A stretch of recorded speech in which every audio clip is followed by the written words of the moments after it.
Welcome back, Endgame community. I'm Pierre. He's Chris. We're going to talk about our bust picks for Week 14 of the fantasy season. These are some guys, believe it or not, you might want to avoid. We're going to have some big names on tap for you. Let's see who you got, Chris. Who do you feel might bust in Week 14?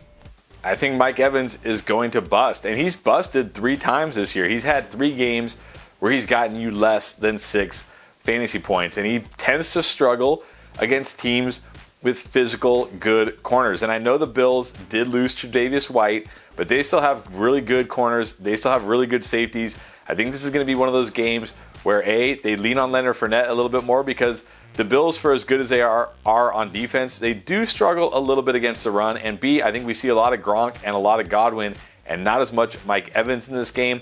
I know he can always catch a touchdown to save his day, but I think it's going to be one of those days where he lets down your fantasy team. You probably have to start him because he's Mike Evans. Just be prepared for a bad week. Hey, it has definitely happened. Evans is one of those guys that can go off and have monster games against, inferior competition, but sometimes he does struggle in good matchups, and this is definitely a tough matchup. All right, another guy who used to be Mr. Consistent and has had some really bad games this year, that's Dak Prescott.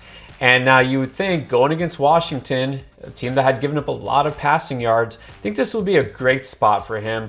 But it was pointed out by one of our guys, Keith, in the Discord, saying that Washington's defense had been coming on lately, and I kind of didn't believe him at first. When I looked into it, he's absolutely right. The last 5 games, they've given up 21 points or fewer. Now, talk about Prescott. Here's the thing, too. This is a home game for Washington.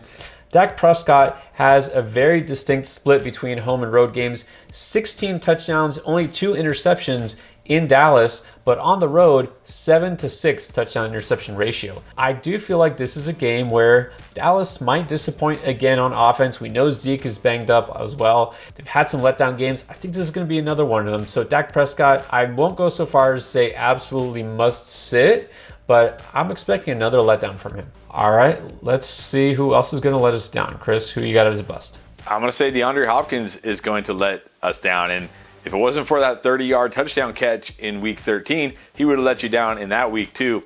And here's my issue with DeAndre Hopkins. Well, A, the matchup is tough. It's Jalen Ramsey, it's the Rams. But DeAndre Hopkins is good enough to overcome that. But I don't think he's good enough to overcome that with the lack of target share he's getting this year. I know I'm getting a lot of comments, people saying, oh, they didn't throw a lot. You're right, they didn't throw a lot. But he still only had 2 targets. In the past, he would have had 6, 7, 8 of those 15 Kyler Murray targets.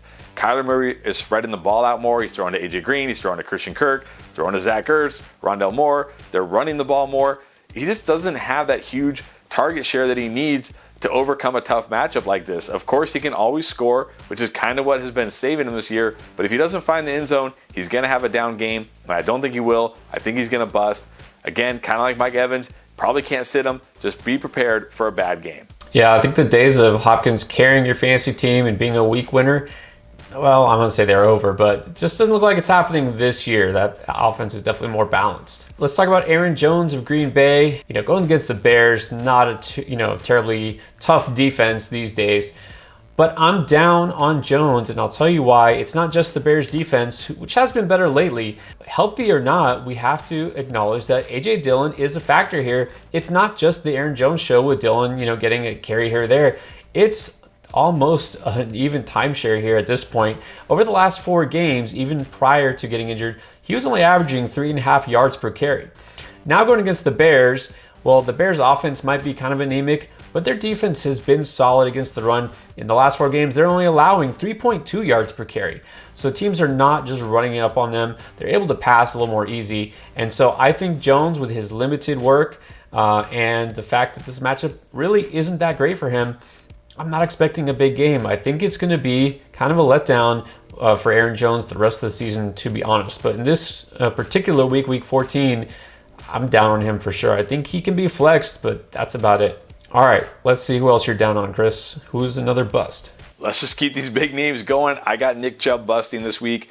2 weeks ago, in the same matchup, he busted. Also, they lost their right tackle in that game, one of the best run blockers, to a patella tendon tear, out for the season. When you look at this Ravens defense, they're really good against the run, but their secondary is decimated, and they just lost Marlon Humphrey for the rest of the season. So I know it's the Browns. I know that their MO is that they want to run, but I think they're going to have success throwing the ball in this game.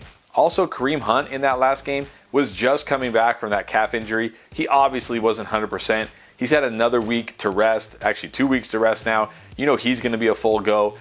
Chubb can always rip off a big run. He can, kind of like Mike Evans and DeAndre Hopkins, he can always score a touchdown. But if he doesn't do that, I just don't see how he gets you anything in this game. I think it's going to be another bust for Nick Chubb like it was 2 weeks ago. Yeah, I mean, it's so hard to sit a guy like Chubb, but yeah, I agree with you there. Definitely don't expect a lot this particular week. All right, let's talk about a quarterback now. Quick trivia question. See who knows this. Who leads the NFL in interceptions thrown? If you said former #1 pick Joe Burrow, you would be correct. That's right, not Jared Goff, not Zach Wilson or some of these rookies, not Trevor Lawrence, believe it or not. Joe Burrow. Now, Joe Burrow has had his share of success, had some big games, but lately, not so much. Here's the other thing. If you watched the game last week, you saw his pinky was bending in a way not supposed to, and he was definitely wincing in pain. Going against San Francisco, this is a terrible matchup for him. San Francisco has only allowed a 300-yard passer once all year, and that was in week 1. Since then, they've been locking down passing games. They average 205 yards allowed per game to quarterbacks. Joe Burrow already has a penchant for turning the ball over. He's not 100%. Going against a really tough team, I just don't think he is startable. So absolutely must bench for me. Maybe in a super flex league, you can get away with him as your second quarterback, but I kind of want no part of him. And I'm actually worried about all his receivers too, except for maybe T. Higgins. All right, let's finish off with one more bust each. Remember earlier in the year when all Marquise Brown was doing was catching long touchdown passes? Well, that is totally reversed course, and a big part of it is Lamar Jackson. Not that Lamar Jackson is bad, but he's not connecting on those deep passes anymore, pretty much because Lamar Jackson is running for his life and is forced to just dump the ball off to Devonta Freeman all game, it seems like. Going up against Cleveland, who's a pretty good defense, again, we saw this matchup just 2 weeks ago. Those opportunities, those deep opportunities really weren't there for the Ravens, and I don't think they're going to be there this week either. Without those big plays, without those touchdowns, he's really limited in what he gives you in fantasy. I think it's going to continue this week. I think he's going to have another down week, another bust for your fantasy team. Yeah, quickly things change, and you know what, having Rashad Bateman and Sammy Watkins and Marquise Brown all healthy at the same time, that's kind of killing the value for each of those guys. And you know who's killing Brandon Cook's value? The Houston Texans, just the whole franchise. Just being on this team, it's not good. You know, some guys are somewhat quarterback proof. Unfortunately, not one. This quarterback situation is so bad. Tyrod Taylor, thought there was hope there, and no, he's turned back into a pumpkin. He has a wrist injury, but also is not playing well. So he's been benched, and now Davis Mills back at quarterback. That's not good for anybody. Okay, so Brandon Cooks cannot be played.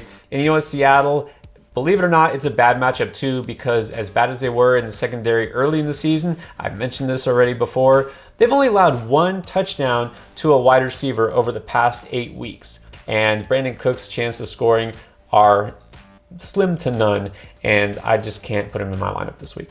All right, now on the other side, if you want to check out our boom picks, guys we really like this week who might carry your team, check out that video as well. We're here to help you always. If you want to know some other ways we can help you win, look at the description below and check out the information there. That is our end game. All right, guys, thanks for watching and good luck.